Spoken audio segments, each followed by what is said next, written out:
Bismillahirrahmanirrahim. This is our second lab session.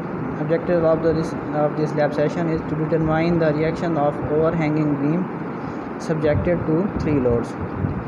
Apparatus is beam reaction apparatus, spirit level, hangers, rates, measuring tape, spring balances. This is our apparatus, beam reaction apparatus.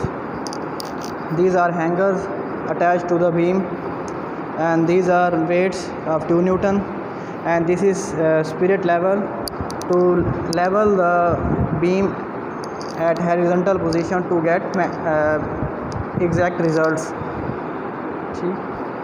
And this is measuring tape to measure the distance of hangers from a reference point which is A in our case. ठीक है. First of all, we will know what is overhanging beam. The beam in which the beam which is extended at one side or both sides from supports is called overhanging beam.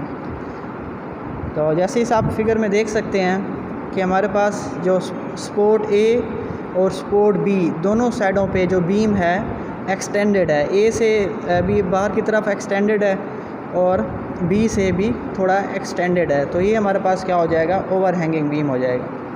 तो इसका procedure भी last experiment की तरह जिसमें हमने simply supported beam की तरफ किया था, ये हमारे पास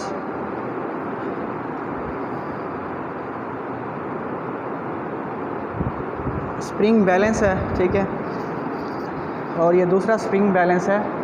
ये हमें जो एक्चुअल वैल्यू या एक्सपेरिमेंटल वैल्यू रिएक्शन की है वो दे रहा है, ठीक है. और अब हमने करना क्या है कि हम हमारी मैथमेटिकल वैल्यू या कैलकुलेटेड वैल्यू वो फाइंड करेंगे, ठीक है. और ये हमारे वेट्स हैं 2 न्यूटन के, और ये स्पिरिट लेवल है इसको लेवल करने के लिए, ठीक है. चलिए,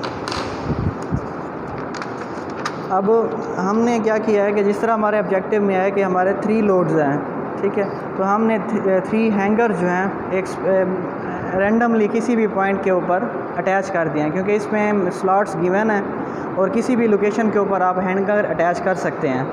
अब और हैंगर का वेट हमारे पास 1 न्यूटन है, ये भी इसमें इंक्लूडेड होगा, जिसकी वजह से, लेकिन हैंगर सिर्फ अटैच है, अभी हमने कोई वेट नहीं लगाया, लेकिन फिर भी हमारे पास डिफ्लेक्शन ये शो कर रहा है रिएक्शन में, स्प्रिंग बैलेंस. इसी तरह ए साइड पे भी ये डिफ्लेक्शन शो कर रहा है. अब इस तरह हम क्या करेंगे, अब इसमें ग्रेजुअली हम लोड अप्लाई करेंगे, ठीक है.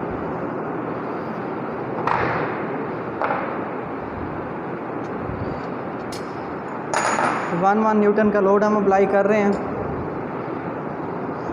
तीनों हैंगर्स के ऊपर, या 3 डिफरेंट पॉइंट्स पे हम लोड अप्लाई कर रहे हैं. जिस तरह आप इस फिगर में देख रहे हैं कि हमारे पास W1 लोड है, W2 लोड है और W3 लोड है, ठीक है. और इसमें हम क्या करें कि अब ग्रेजुअली हम क्या करेंगे, इसका ये वेट इंक्रीज़ करते जाएंगे, इसका जो वेट इंक्रीज़ करते जाएंगे, और हम इसको कैलकुलेट भी करते जाएंगे कि टोटल हमारे पास वैल्यू कितनी है और हमारे पास स्प्रिंग बैलेंस कितनी डिफ्लेक्शन शो कर रहा है, ठीक है.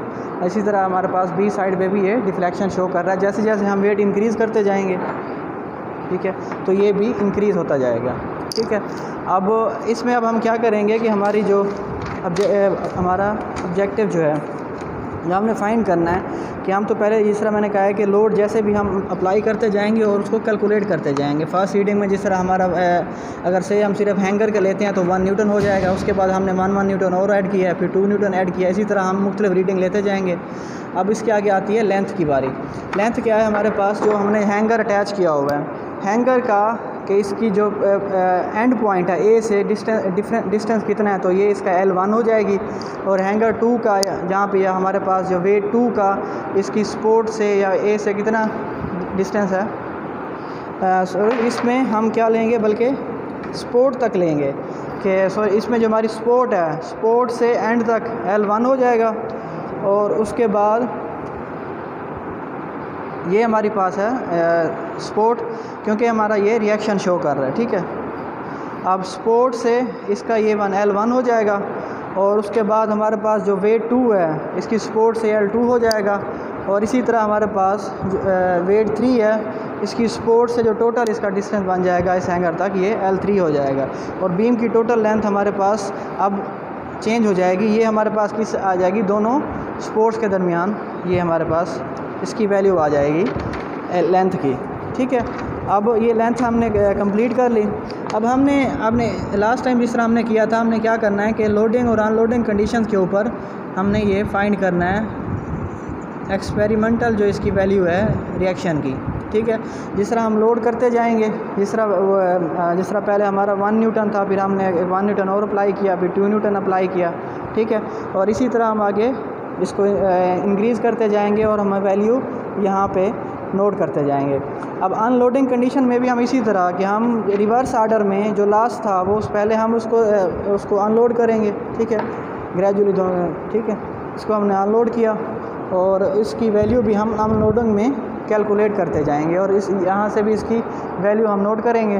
ठीक है, और इसी तरह हम जो फर्दर वेट्स हैं तो इसको ज़ीरो लोडिंग की तरफ लेके आएंगे, सारे ग्रेजुअली हम एक एक करके सारे इसके लोड्स उतारते जाएंगे। ठीक, अब हम रिएक्शन की वैल्यू हम क्या फाइंड करेंगे कि लोडिंग और अनलोडिंग की एवरेज ले लेंगे हर पॉइंट ए के ऊपर भी, पॉइंट बी के ऊपर भी लोडिंग और अनलोडिंग की हम मीन वैल्यू ले लेंगे, वो हमारे पास ए और बी के रिएक्शन आ जाएंगे। ठीक है, अगर अब ये हमारे पास ही जो हमारे पास स्प्रिंग बैलेंस जो हमें दे रहा है ये हमें एक्सपेरिमेंटल वैल्यू दे रहा है। ठीक है, जो हमारे पास ये रिएक्शन की वैल्यू है। अब हमने थ्योरेटिकल फाइंड करना है कि लास्ट हमारा जो कॉलम है, जो मेन हमारा ऑब्जेक्टिव है, क्योंकि हमने एक्सपेरिमेंटल और थ्योरेटिकल जो रिएक्शन है उनको कंपेयर करना है और इसमें देखना है कि एरर हमारा कितना आ रहा है। और अगर ये हम इसकी आइडियल कंडीशन की बात करें तो ये सेम होने चाहिए, इसमें कोई एरर नहीं होना चाहिए। लेकिन ह्यूमन एरर और जो क्लाइमेट एरर की वजह से कुछ जो एरर्स हैं उसकी वजह से थोड़ा सा इसमें डिफरेंस आएगा।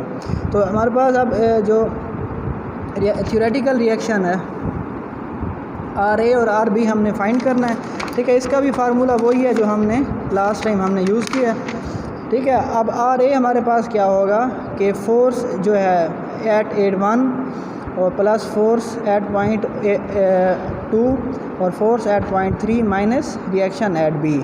और इसी तरह RB हमारे पास क्या है कि RB के अंदर हम मूवमेंट कैलकुलेट कर रहे हैं, तो F1 into x1 plus F2 into x2 ये उसका डिस्टेंस है हमारा, और plus F3 into x3 over L।